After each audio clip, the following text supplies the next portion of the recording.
ಮಾನವರು ಪಾಪಗಳನ್ನು ಮಾಡುವಾಗ ಆನಂದದಿಂದಲೇ, ಆದರೆ ಕಷ್ಟದ ಕೂಪದಲ್ಲಿ ಸಿಲುಕಿಕೊಂಡಾಗ ಅವರ ದೇಹಕ್ಕೆ ಕೆಳಗಿರಲು ಧರ್ಮದೇವ.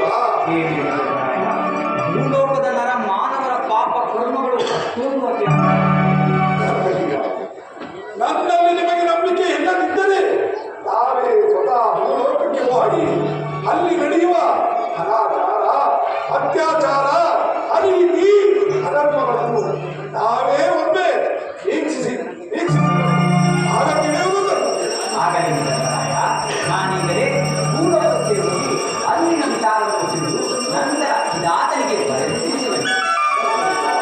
ಹಾಗಾದರೆ ಈ ದಿನ ದೇವಸಭೆ ನಾವು ಭೂಲೋಕಕ್ಕೆ ಹೋಗಿ ಆ ದೇವಸಭೆಗೆ ಬಂದರೆ ಏನಾದರೂ ಒಂದು ಉಪಾಯವು ಆಗಲಿ ಧರ್ಮರಾಯ, ನಾನೀಗಲೇ ಭೂಲೋಕವನ್ನು ವೀಕ್ಷಿಸಿ ನಂತರ ದೇವಸಭೆಗೆ ಬರಬೇಕು.